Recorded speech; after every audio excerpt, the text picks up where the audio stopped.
Hi everyone, I am Rebecca from ChemKnits, and today we are going to play with some greener shades acid dyes.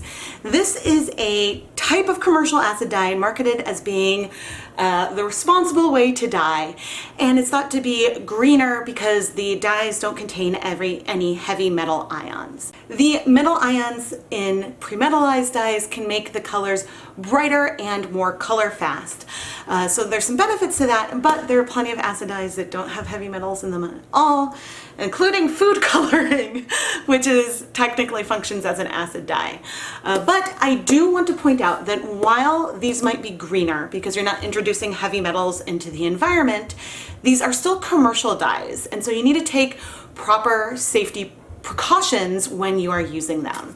And so just like with Jacquard or Dharma acid dyes, when I'm using these in the powder form, I will wear a respirator mask and safety glasses, and all of the equipment and tools and spoons that I use with this dye will be dedicated for dyeing yarn and never used for food. I know that some people look at this and think, ooh, it's safer, and you know, it might be in some ways, but you still need to take the exact same precautions that you would take with any other acid dye. So let's go take a look inside our kit. I purchased the Greener Shades Starter Kit on the Knit Picks website. And this includes 1/4 ounce or 7 gram jars of 9 colors. And I think that's the 9 colors in the Greener Shades line. And it has some citric acid in it, plus some instructions. This kit retails for $59.99 on the Knit Picks website, and 1/2 ounce jar or 14 grams is $8.55 at Knit Picks. So I'm actually not sure if the starter set is that much of a savings, but all 9 colors weren't available individually when I purchased this through Knit Picks. Full disclosure, I am a Knit Picks affiliate, and so if you make any purchases at their website through my links, I do make a commission, and I will have affiliate links to both the individual jars and this kit in the video description. So let's open this up. I have opened this before, and it was nicely packaged. So we have 8 ounces of citric acid, and we have some instructions here that I'm going to go and read quickly. The instructions are fairly standard for acid dyes, and I like that there's specificity about, they say to raise the temperature to 185 degrees. It shouldn't go above 210, which I don't pay attention to the temperature closely, and I'm probably guilty of going over 210. And yeah, the tips are good. They recommend having a pH of 4.5. The first project I'm going to do, I'm not planning on following these instructions exactly, but it's nice that this was included in the kit, and I'm sure you could find this information at the Greener Shades website as well.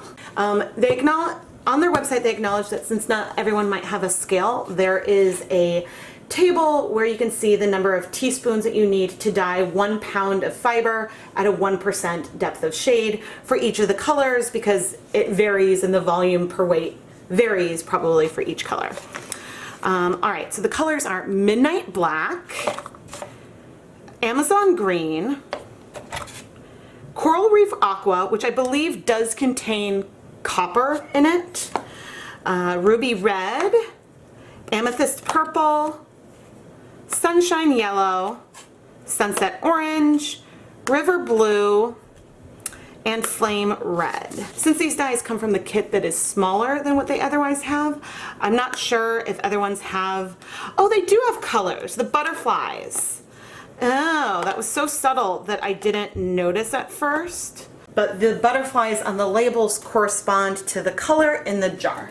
I'm glad that there's a visual cue like that, because that's something that I really like. Before we get into the swatching, I thought it'd be useful to read what they've included in here. Greener Shades are non-chrome, non-heavy metal acid dyes that have been specifically formulated for superior light and wash fastness.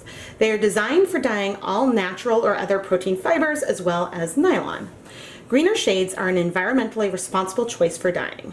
As there are no toxic metals used in their creation, no residual heavy metal molecules are found in the dye powder, thus finding their way back into the environment or being exposed to the dyer. Any fiber, yarn, or cloth that has been dyed with these dyes will not leave any toxic materials when it biodegrades.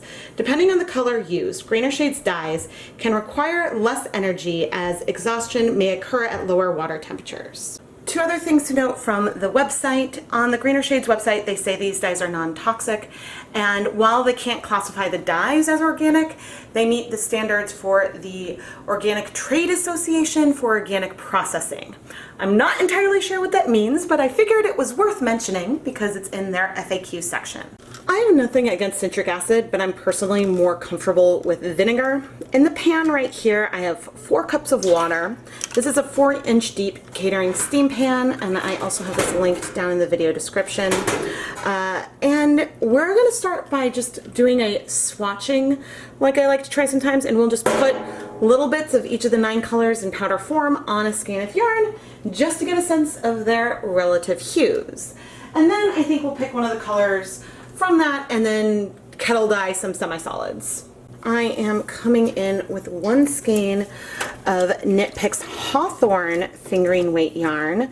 This yarn is 80% superwash fine Highland wool, 20% polyamide, and it's 2-ply, and I really, really like it.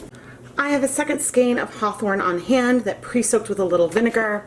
This skein pre-soaked in just plain tap water to use as a yarn mop. I think I'll use spoons to add the dye to the yarn, but we'll have this on hand and use it throughout the course of the video so we don't leave any dye behind. It's funny, as far as a practice, my leave no dye behind started mostly with a financial implication. I didn't want to waste color because I didn't want to waste a resource that could still have some really good use. But it's also nice to not be adding other things, and being able to dye to exhaustion means that we're dumping less down the drain, which is good for environmental impact. All right, I am now wearing a respirator mask and safety goggles, so my voice will be more muted. We are nice and steamy, but I am going to reduce the heat to low so that way it's a little less steamy, which will make it just a little easier to work with everything. Let's start with the black. And okay, so there's not a cover on the lid. And what we're going to do for each of the colors is we're going to take a tiny bit on a spoon and add it on to the yarn and sort of move it in. I'm allowing a little bit of some speckles because I was curious to see if we'd see some breaking. I didn't immediately, but I will say that this midnight black looks fairly navy to me. There's not really any dye left on this for the yarn mop, but I have a feeling we'll find a use for the mop as we go today. Yeah, does it feel, I guess it's hard for you guys to say. This definitely feels purple to me. But that could be before the heat. It's looking more gray and black over here now.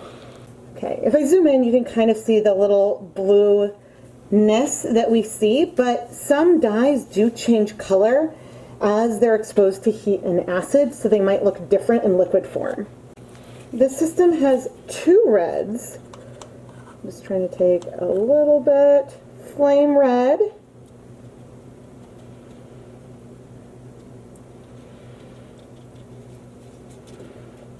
Which looks a little orangey. And then ruby red. It's coming in, trying to get just a little bit of the powder, which is more pink. Yeah, so the ruby red is right there, and then this is the ruby red, and that is the flame red over there. I think the difference between the ruby and the flame is showing up really well on camera. And I'll say it's nice that there's both of these red tones in here. Next up, is Sunset Orange. Ooh, that's a really nice orange. It's funny, I've gone into this like not sure what to really expect just because these are more expensive. And they don't have as many colors as some of the other brands, but so far I am really pleased with the potency of these colors. This color is the yellow, which is named Sunshine Yellow. Oop. And that is, you know, a nice yellow. Now we have Amazon Green.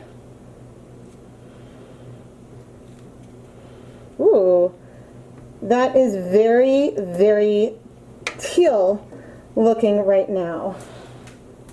I guess it's the only green. The yellow butterfly looked a little more lime green to me, so I forgot that there wasn't another green. But this is a beautiful, it's not a Kelly green. It's definitely closer to a teal, but it isn't teal. Okay, now we're coming in with some Coral Reef Aqua.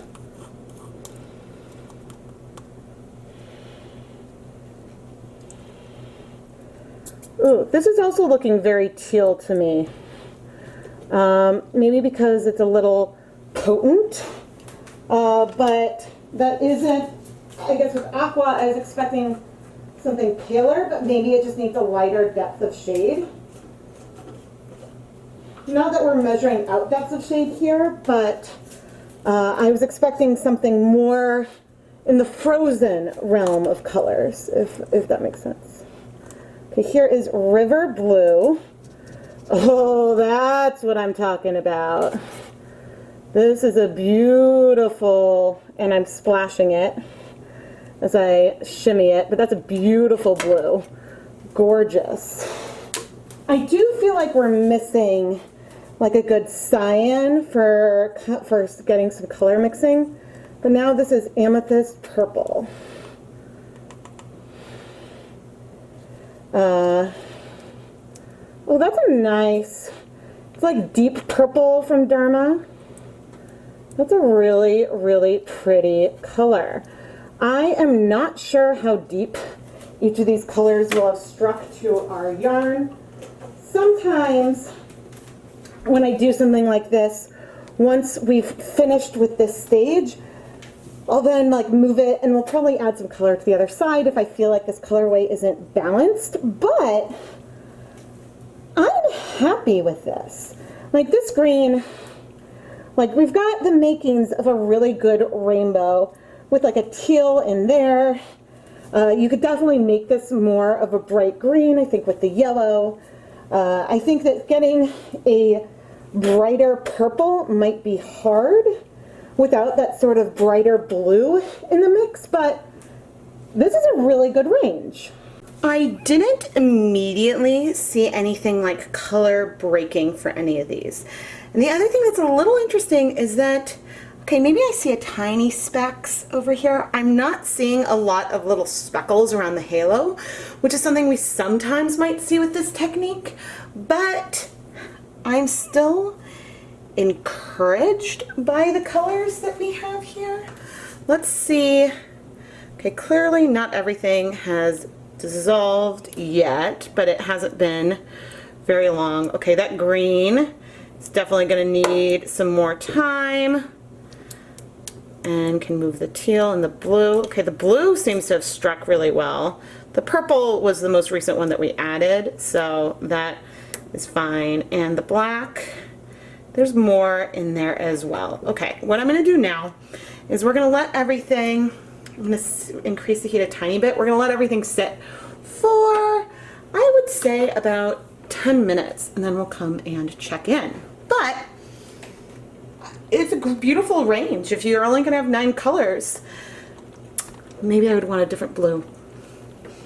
But And at least if you're going more pastel, would give you a different hue to work with there. Now that we've taken a first look at these colors, as soon as that one is done, there are two other projects I want to do today looking at these greener shades dyes. I'm going to pick one color, I haven't decided yet, and do a kettle dyed yarn following one of the protocols that I typically use. If things don't feel like they work very well, then I will at a future date try the actual instructions that came with the greener shades dyes.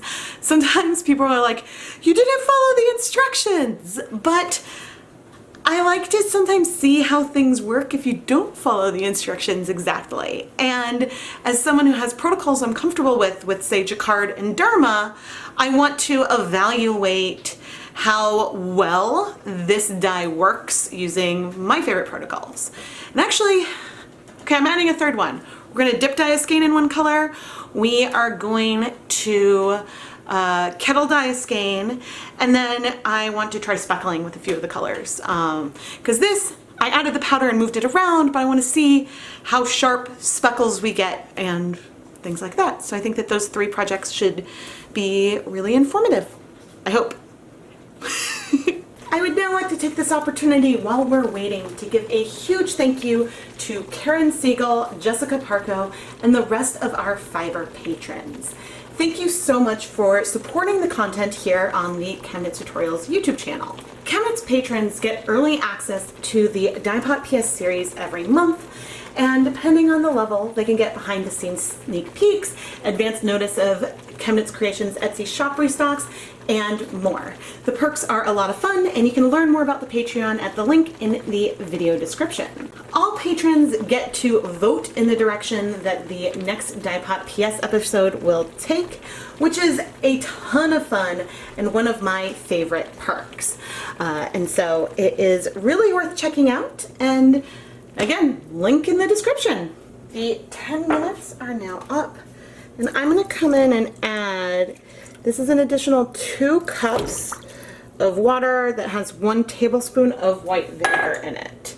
And in that moment, the place where I saw spread was from our purple, but it looks like most of the other colors have completely struck. So that is exciting. All right, I think even with that purple, I am going to flip the yarn over so we can evaluate if we want to add color to the other side. But I have a feeling that, yeah, these went through really, really well. They're still white in the skein, but I am really, really happy with this as a colorway. It's not a perfect repeating colorway, but it is still really, really beautiful. Okay, I am going to give it, I think, 10 more minutes on the heat just to be sure, but then we will try to speckle. And in the meantime, let's go set up some samples so we can do some dip dyeing and kettle dyeing. The poor yarn mop is really sad at the moment with only a couple of hints of color, but we'll be adding more to it as we go. I measured out 0.75 grams of coral reef aqua and midnight black, and then attempted to dissolve them in warm tap water. I know that the instructions say to use boiling water, but again, I want to use these like I would my other acid dyes, and I use the hottest tap water that I have, just to get a feel for how these colors behave. I have to say, I'm really, really happy with how these have dissolved.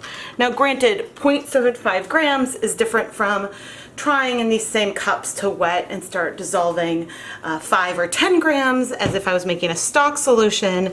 When you're dealing with less dye, it is easy, but I'm seeing like what's coming up is mostly, there's a few particles in there, but it's really good and fairly even. I'm going to add more of just the warm tap water to these, but I am feeling in good shape to use them and to see how things go. Here in my dedicated dye pot, we have 8 cups of water. It is cool at the moment. I'm going to add 2 tablespoons of white vinegar. Give it a little stir. And then come in with our Coral Reef Aqua color that is still slightly warm, but we are going to add it all to the dye bath and check. And that was really, really well dissolved. So I am happy about that. And we'll go and rub the rest of this onto our yarn mop in a moment. I'm just going to go set it down on the mop right now. And whew, okay, this is good. Okay, I am ready with our pre-soaked hawthorne. And I'm going to add it and just stir things up. I don't mind if we get some tonal variation in here. I was just curious if I would see the yarn soaking things up pretty quickly. We are starting cool versus hot, but now let's just start heating up the pot until we start seeing some bubbles. So I'll go ahead and check back in 10 minutes. And again, this is completely cool right now. Things are still heating up, but let's see. Huh, it is exhausted pretty well. There is still some color in there, but most of it is in the yarn. And again, we're not all the way up to a simmer yet, so this is encouraging.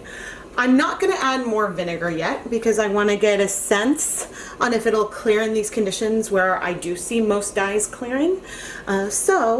I mean, I'm expecting it to because I believe it did at 1 tablespoon to 4 cups on our first test. But anyway, I will check in another 10 minutes. And we're cleared. So I would have to say that this has worked. I'm going to turn off the heat. Extremely similar to what I am used to with commercial acid dyes. I am going to leave the yarn in the pot, and actually I'm going to remove it. I was going to say I was going to leave it in the pot for a few minutes to cool, but I'm going to remove it and we will reset to dip dye. Meanwhile, let's prepare to speckle. This is the same water from before, which has 6 cups of water and 2 tablespoons of white vinegar. Some volume left with the other skein, but that is where we are starting, which is a reasonable starting place for doing some speckling.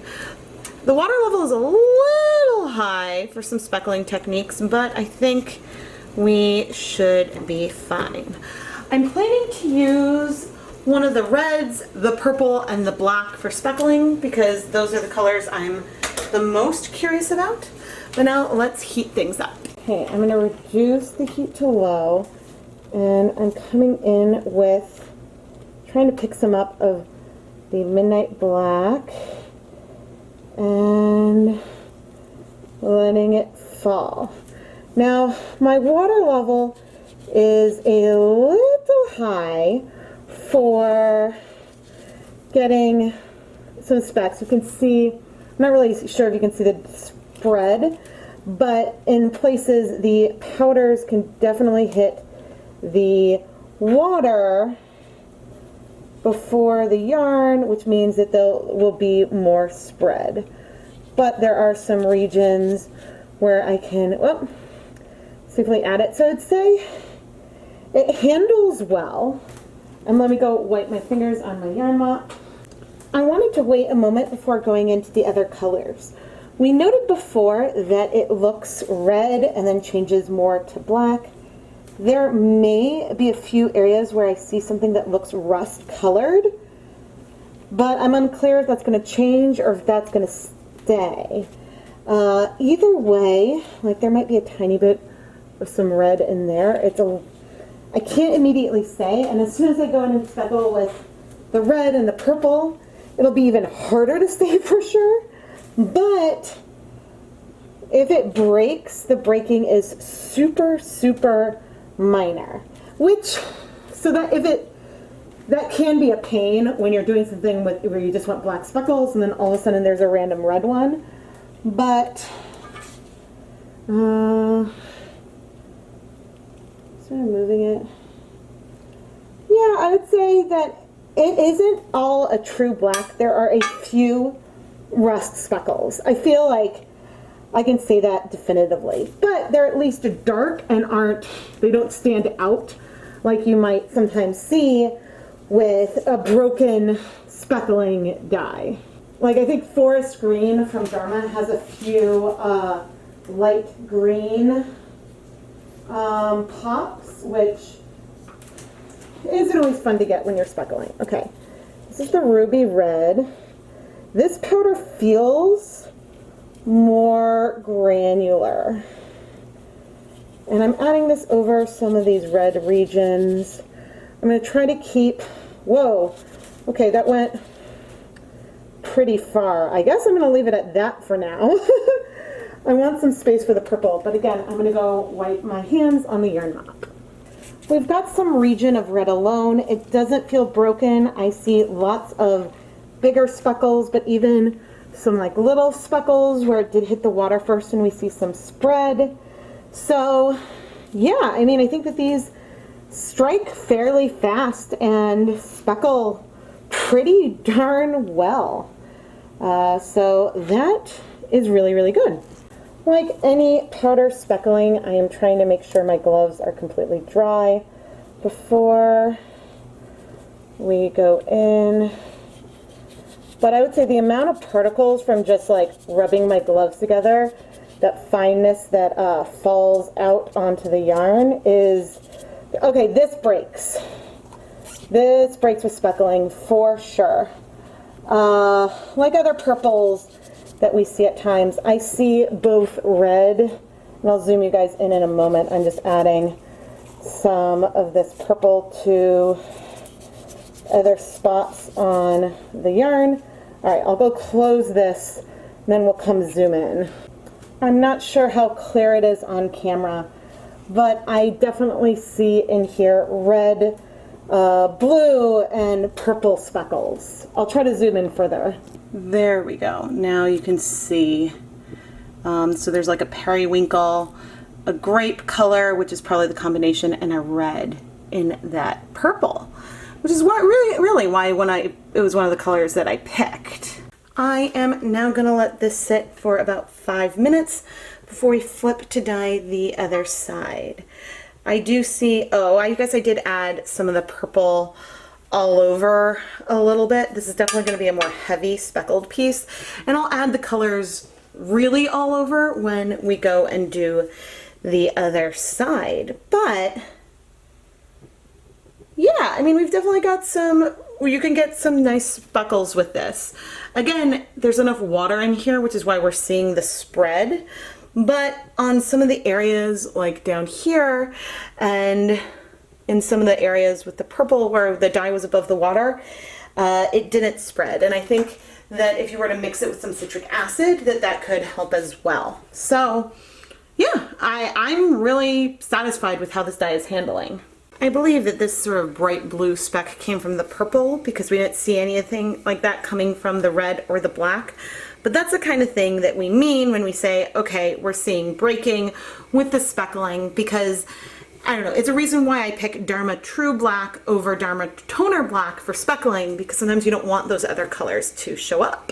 Anyway, now let's flip this yarn over so we can add color to the other side. And yarn, I said I wanted you to flip. And spread things out. So we do get spread in here from this. For the sharpest speckles, I like to do some countertop followed by steaming techniques, because there's less water for some of this spread that we see. But this isn't really a critique of the Greener Shades dye as much as just doing it in a steam pan type technique and having a bit too much water, honestly. I went through and did another round of speckling, wiping my gloves on the yarn mop and rinsing and drying the gloves again before going into another color. And the goal was just to sort of add the colors all over the place onto this skein. Again, I'm very, very pleased with how these colors have performed. I think the one negative of the Greener Shades dyes is the price. $8.55 for a ½ ounce of dye is really expensive. And I consider Jacquard a little bit on the pricier side, and that tends to be around, $3.50 to $5 for ½ an ounce. And for around those prices, $3 to $5, you're gonna get 2 whole ounces of Dharma acid dyes. So those are all things to consider as we are choosing the colors to use. But the heavy metal free might be the deal breaker for some people. So I'm happy to report that I'm happy using these dyes. And one more perk over Jacquard is that these jars are larger than the little ½ ounce jars that Jacquard comes in, which absolutely I cannot fit my fingers in to pinch. So in order to speckle with Jacquard, I have to take powder out of a container, and then I don't like to put powder back in a container once I've been using it. And so it's just then not in the container anymore. So it's a tiny thing, but I like that I could fit my fingers in the jar. I definitely went a bit heavier in places this time, and again I'm really happy with things, but I suppose I should amend my lengthy compliment on the jar. It is not easy to pinch the dye. It is possible, not easy to get like a good handle on it when it comes to speckling. So I think I still might prefer to aliquot the powder out to do speckling with this dye, and I prefer the Dharma 2 ounce jars, but I am thrilled with this colorway that we got here. The yarn is gorgeous, and I'm gonna let it sit for about 10 minutes, and then we'll probably add some more liquid just so that way we can make sure everything is well dissolved. I'm adding a bit more water, not more acid, just the water around the outside and moving things around. You can see we've got some red spread, but most of the color appears to be in the yarn. So I think I'm going to give it just a couple more minutes, and I'm going to go ahead and add some more water. Here's just a few drops of vinegar. And I've added a total of 4 more cups of water just to make sure that everything is well dissolved, because moving it you can see some reds that maybe just were stuck and hadn't been able to dissolve yet. And then we're actually going to come and set the yarn mop in this pan. But I'm going to wait another about 10 minutes here. 1, 2, 3 more tablespoons of white vinegar for good measure. Basically cleared, so oh yeah, actually that looks cleared to me, and oh, we're at a weird angle. No, this is beautiful. There's a wash of color over everything, but again, I can't say that that's an issue with the colors speckling exactly. I'll need to try a countertop technique to see if we can get sharp speckles without bleed, but we do have beautiful speckles in here with a pastel base. So yeah, but I think that the color that spread mostly seems to have been the red. So this is something that could be tried with colors individually, but I think that you can do just about everything with this that I do with other colors. Now let's get ready to dip dye. We have our 8 cups of water heating up here, and I'm gonna add, gosh, do I want 1 or 2? Let's just do 2 tablespoons of white vinegar. This is higher than I use if I'm going for, quote, breaking colors, but I still think that it'll be fine. And let's add our black. And that was really well dissolved. I'm gonna rinse this out and add it to the pot, so that way we use up all of the color, but it's really well dissolved. All right, let's dip dye. I have the yarn that was pre-soaked in no acid. The nice thing about this is that we'll be able to see how black this dye really can be, especially on our end that is going to have the most time in contact with the dye. And I'm trying to go slow. We likely will not see, I mean, we could see color breaking. Like I thought we maybe had some rust colored speckles, but we might not see breaking here with this technique. Depends on how quickly the pigments strike.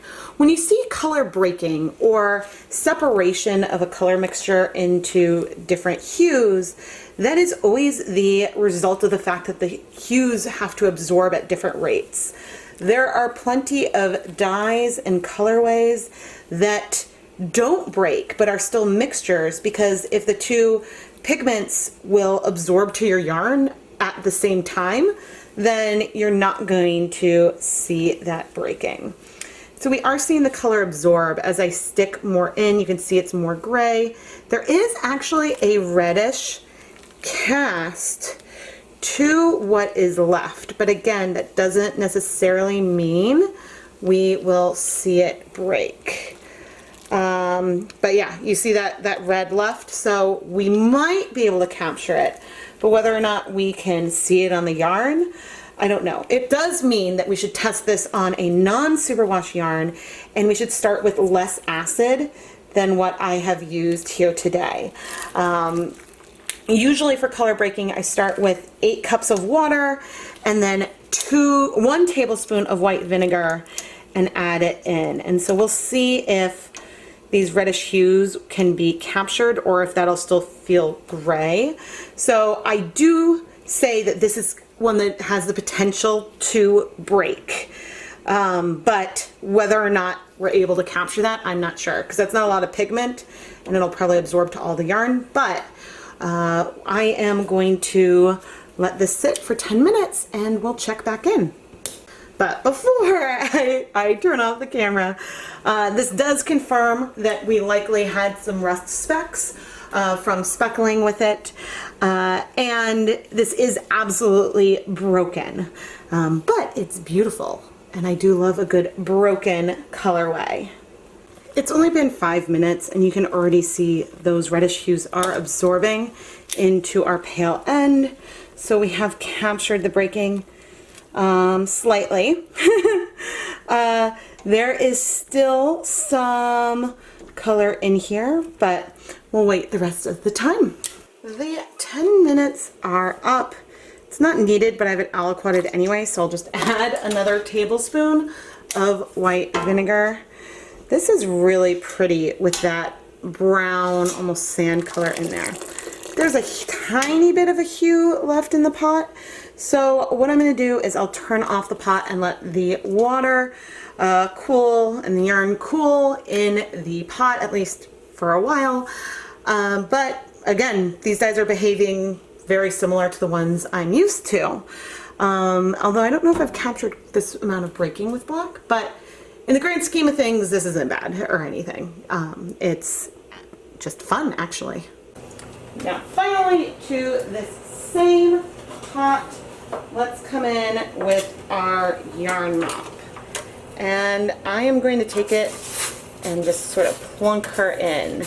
And ooh, look at those blacks sort of spread. You can really see that breaking now. Wow. Wow, that was almost instantaneous. I think that we could get the black to break more. So what I think happened here is that some of the black pigments struck to the yarn without any heat. But though that brown finish that we saw from dip dyeing, that reddish brown, needed more time to strike. And maybe just needed more heat, actually. And so therefore, when I added this to the water, we saw that immediate spread of those colors. Oh, that is very, very interesting. And I am also seeing, I think some spread from the reds, but this isn't that odd because there was no heat before I've added the mop in. But anyway, I will leave this on here on heat for, I think, 10 minutes. Then I'll turn off the heat, let it cool in here completely. And once everything is cool, we will go wash it. Let's start washing the yarn. I'm not sure I'm a huge fan of the pops of blue on there, but that's the thing with yarn mops. I think someone might like it. They're not always my favorite. I just wish that maybe I had diluted the excess blue dye a bit more, but hey, no bleeding. That is awesome. Let's add some dish soap to our wash. I always wash in cool tap water, but I'm really glad there is not bleeding. That is always a good sign. All right, I'm gonna rinse out the soap and we'll try washing the other 3 colorways. If you are someone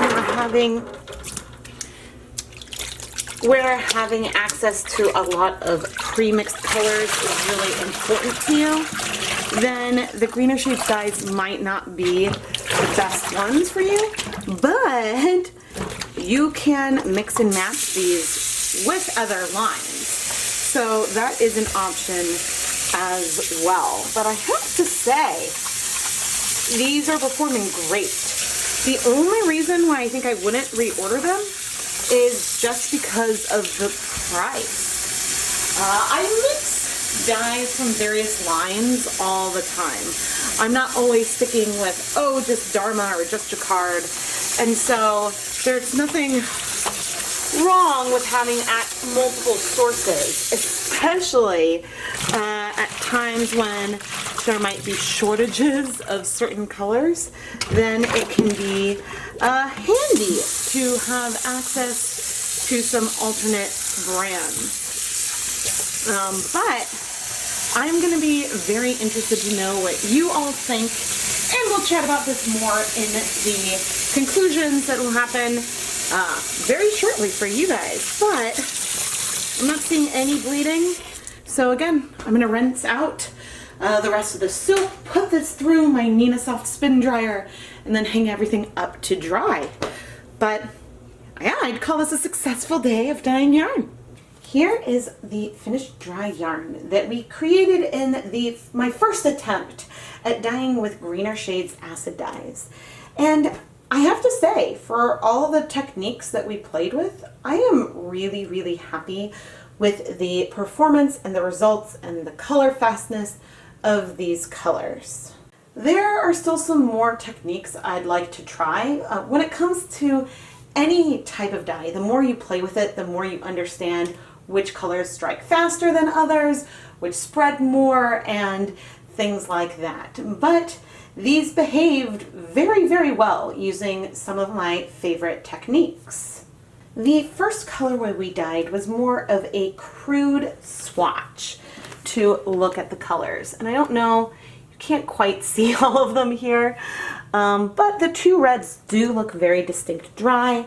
The flame red is much more of a true red. And the ruby red is a lot more pink than it originally looked, which actually makes me really, really happy, because this set really did feel like it was missing a good pink, and I'm glad that that red is a nice pink. I guess the only other color I would really want would be a brighter blue, like a cyan bright blue color.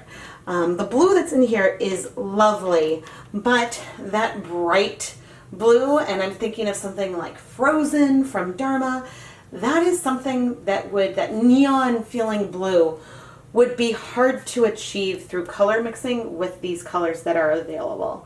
But otherwise, you can mix a lot of hues with this set. The tonal is really, really lovely. I don't know how necessary, if you're only going to have 9 colors, this particular one is, because I feel like you would get something similar with some color mixing of the other colors, but I like it. The Greener Shades kit did come with a set of instructions, which I didn't specifically follow. I used my more loose instructions that I typically follow because I wanted to give this set a test, and then if it didn't work, then I would go back and follow their instructions more closely. But it's nice that they provided those instructions within the kit. The black breaks. We saw what looked like some rust color specks when we were speckling with the powder, but with dip dyeing, there was a reddish tone left behind, and there is no question that we've got some brown at the edge of the dip dye.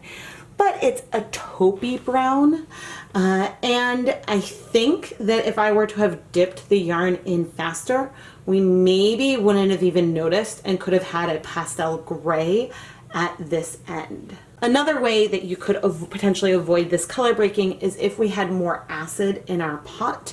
Then those colors might have struck sooner and we might not have seen the separation or breaking. So I would say that this is a really good black.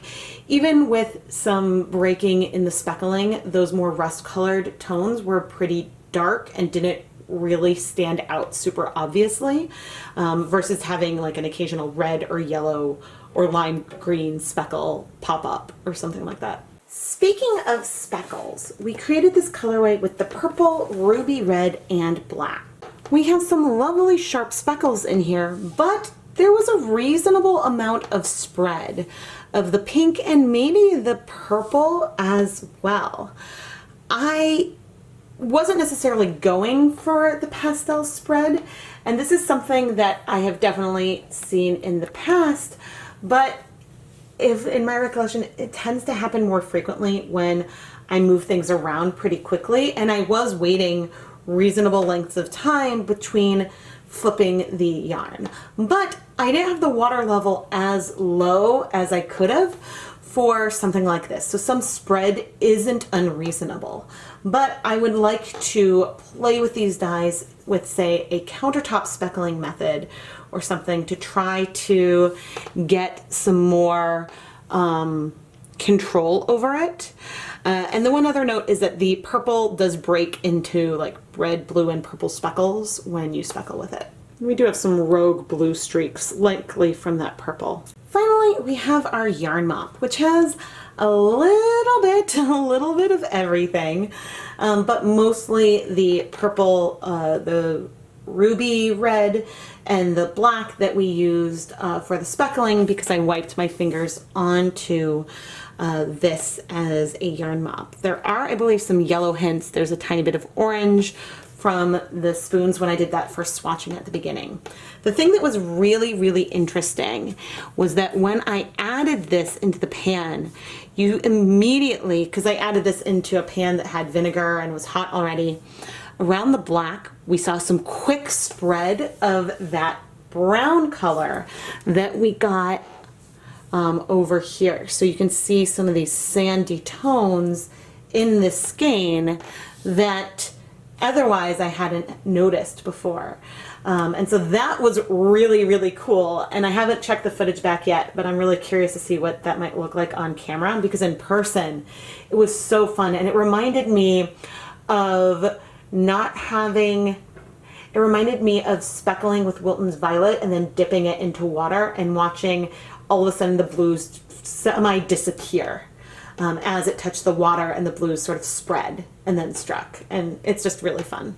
There are both pros and cons to the Greener Shades acid dyes. Pros are that the dyes perform beautifully, the colors are beautiful and vibrant, and they're great acid dyes. The cons are there's limited colors in the line, but I mean that can be remedied. There's other colors have missing sections in their lines, so that's not that big a deal. I think the biggest con for me is the price point. $8.55 for half an ounce is double the price of a lot of jacquard dyes, depending on where you get it. And jacquard has a bigger range of colors. And then Dharma is even cheaper. And so the price, I think, is the big negative for me. I can't speak a lot to the greener claims with Greener Shade acid dyes. These are, except for maybe this color, are heavy metal free. And so not introducing more heavy metals into the environment is a good thing, but I'm not sure if you dye with other acid dyes or pre-metallized dyes to exhaustion, if you're releasing heavy metals into the environment, or if that might be a byprocess of the construction the manufacturing of the dyes. So those are things that I can't speak on personally. Clearly, we also haven't evaluated the light fastness and wash fastness of these colors, but I am really happy with how they've performed when I was using them. I just think that the light fastness and wash fastness claims for pre-metallized dyes is something to consider. But I can see that there could be people where this could be a really, really good alternative. I think it depends on the things that you care about personally. And I'll say I don't like adding like waste and adding chemicals down the drain and things like that. Those are all things that I think about and is one reason why I prefer to try to use up my dyes as much as I can. I hate having it go down the drain. So I think that the conversation is one worth learning more about. But at this moment, I'm not planning to switch the way I dye most of my colors. I hope that makes sense. So the TLDR of this is, would I recommend Greener Shades acid dyes? Yeah, I would. They're great dyes. Would I recommend it as my favorite? No, but it's not my favorite because it doesn't perform well. It's just my favorite includes the cost is a big consideration for me when I'm recommending things. So I hope that that is useful and helpful. And as I say that, if you would like to give this kit a chance and explore them yourself to form your own opinions, I do have an affiliate link to Knit Picks for this same kit down in the video description. I probably should have popped back in front of the camera a little bit sooner, but anyway, I am Rebecca from ChemKnits, and I really hope you enjoyed this episode of Dyepot PS. If you'd like to learn more about the ChemKnits Patreon, links down in the description.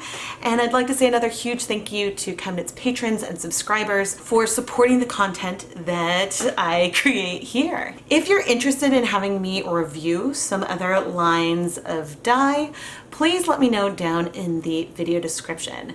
This isn't something that I'm able to do often. There is a cost consideration to buying other dyes, and I like to try to use up what I have.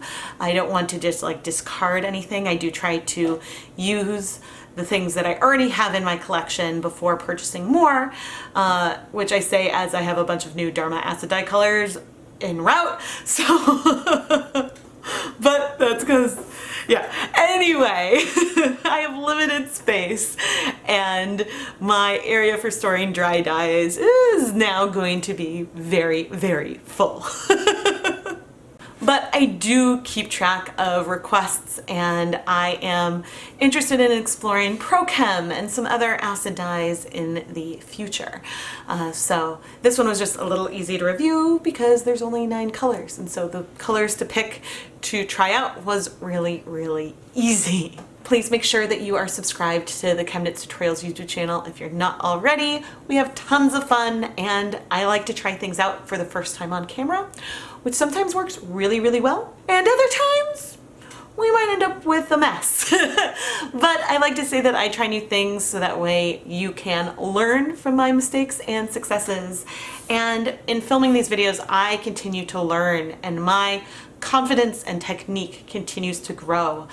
And it's been really fun to catalog this journey and see how much more confident I am with some techniques, and still how nervous I am with others, but I'm definitely getting more confident with some techniques, especially speckling and my tonals and things like that. So I'm just really excited and glad that you've come on this journey as I learn and grow about dyeing yarn. Thank you so much for watching, everyone.